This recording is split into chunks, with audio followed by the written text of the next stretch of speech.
Notre séquence sans frontières, on va filer à Bruxelles. Salut Valérie Rouge, que j'aperçois sur l'écran. Parce que la politique belge, aujourd'hui, on ne comprend pas tout ce qui se passe. Il y a eu des mots, des phrases, et notamment de la part d'un ministre qui est, comme par hasard, chargé de tout ce qui est immigration. C'est ça ?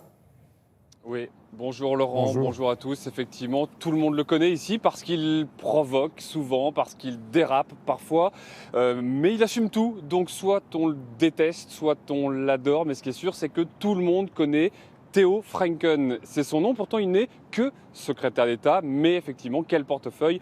L'asile et la migration. Or, Theo Franken est issu du parti indépendantiste flamand, le N-VA, qui est un parti de droite libérale, mais qui a fait de la lutte contre l'immigration illégale son cheval de bataille. Autant dire que c'est du pain béni. Régulièrement, il tweete sur les réseaux sociaux. Il veut nettoyer, je cite, les camps de migrants. Il annonce régulièrement les résultats des opérations de police qu'il a diligentées, des rafles, disent ses détracteurs. Mais cette politique très ferme, très radicale envers les migrants est plutôt appréciée d'une majorité de la population. Reportage avec Blandine Lepage et Hervé Verloès. C'est l'un des hommes politiques préférés des Belges. Et pourtant, Theo Franken, secrétaire d'État à l'asile et à la migration, défraie régulièrement la chronique. Son obsession, les migrants installés dans ce parc en plein Bruxelles, qu'il pourchasse et s'en vante sur les réseaux sociaux.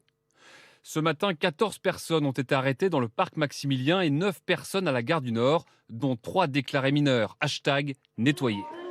Un hashtag qui a indigné une partie de la population. Il a un langage qui est outrancier, qui est provocateur, où il veut montrer la fermeté pour plaire à son électorat, qui est un électorat extrémiste. Il vient d'un parti identitaire nationaliste flamand. Et effectivement, pour lui, un étranger, un migrant, l'objectif c'est de le déporter, de le rapatrier, de l'expulser. Et le secrétaire d'État ne s'arrête pas là. Il y a une semaine, il a fait venir des fonctionnaires du Soudan, un pays dictatorial, pour identifier des migrants soudanais afin de mieux les expulser. Il assume. On parle d'une collaboration sur le niveau technique, administratif, pour renforcer le retour vers le Soudan pour eux qui sont illégaux et ne veulent pas demander l'asile.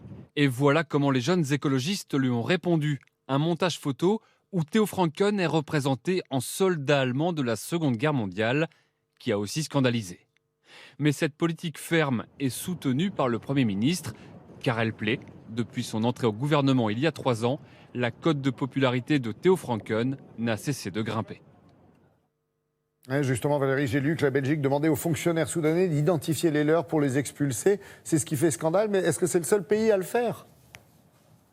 Non, mais les autres pays ne s'en vantent pas, à commencer par la France. J'ai appelé le ministère de l'Intérieur qui reconnaît, comme d'autres pays, d'ailleurs l'Allemagne, la Suède notamment, avoir eu recours donc aux services, aux fonctionnaires de différents pays d'où seraient originaires les migrants pour mieux les identifier, y compris le Soudan, me confirme le ministère de l'Intérieur. Alors pour la Belgique, en tout cas, ce sont des membres des services secrets du Soudan qui viennent ici pour dire effectivement tel migrant serait et du Soudan. Pourquoi ? Eh bien parce que la difficulté des autorités, c'est quand ils arrivent en Europe, la plupart des migrants jettent leur papier d'identité pour se réinventer une nationalité qui leur permettrait d'être éligibles au droit d'asile.